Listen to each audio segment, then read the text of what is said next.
சினிமாவும் அரசியலும் வேற வேற கிடையாது. சினிமா வந்து நீங்க விருப்பப்பட்டு டிக்கெட் கொடுத்து வாங்குறீங்க, படம் பாக்குறீங்க. அரசியல்ல நான் விருப்பப்பட்டு ஓட்டு போட்டு எம்எல்ஏ தந்திருக்கிறேன். ரெண்டுமே உங்களோட இஷ்டம் தான். நீங்க வேணா ரிஜெக்ட் பண்ணிட்டு போயிடலாம். இந்த படம் எனக்கு பிடிக்கலன்னா நீங்க போயிடலாம். இந்த அரசியல்வாதி எனக்கு பிடிக்கலன்னா வேற ஒருத்தருக்கு போட்டுடலாம் ஓட்டு. சாய்ஸ் ரெண்டு பக்கமும் இருக்கும்போது, ஆனா நிக்கிறதே இவங்கதான் நிக்கணும்னு சொல்ல உரிமை உங்களுக்கு இருக்கும்போது, நான் என்ன கேட்கிறேன், தமிழ்நாட்டில் இருக்கிற அத்தனை திரைப்படங்களும் தமிழ்காரன் அடிக்கணும் சொல்லலாமா?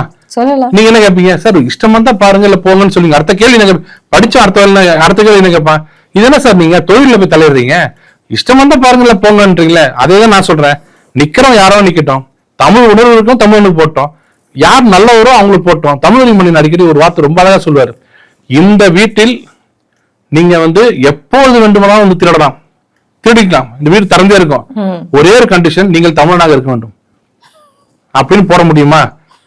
என் வீட்டை திருடாதவங்க சொல்லணும், திருடாதவன் தான் எனக்கு வரணுமே தவிர இந்த ஊர்ல திருடிக்க ஆனா தமிழனா இருக்கணும் அப்படின்னு சொல்லக்கூடாது. இது மாதிரிதான் ஒரு கன்னடமா இருந்தா நீ என்ன தப்புனா பண்ணலாம், ஆனா நீ வெளியில இருந்து வந்தீங்கன்னா பண்ணாத, அப்படி எங்களுக்கு வேண்டாம். ஆனா இப்ப பிரகாஷ் ராஜ் அவர்கள் சொன்னது ஸ்டாலின் அவர்களுக்கும் சொன்ன மாதிரி தானே சார் இருக்கு, ஏன்னா அவர் தெலுங்கர் இல்லையா? ஆமாங்க, அது சர்ச்சையில இருக்கு.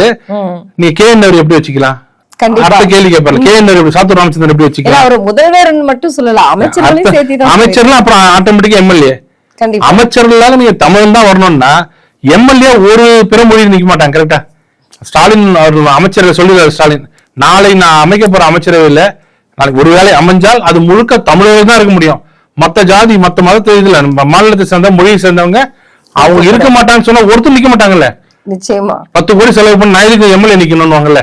அப்ப அங்க யார் வருவாங்க? தமிழ் தான் வருவாங்க, எல்லாம் தமிழ் எம்எல்ஏ வருவாங்க, எல்லாமே தமிழ் எம்எல்ஏக்கள், தமிழ் மந்திரிகள், தமிழ் முதல்வர் அப்படிங்கிறது சாத்தியமா?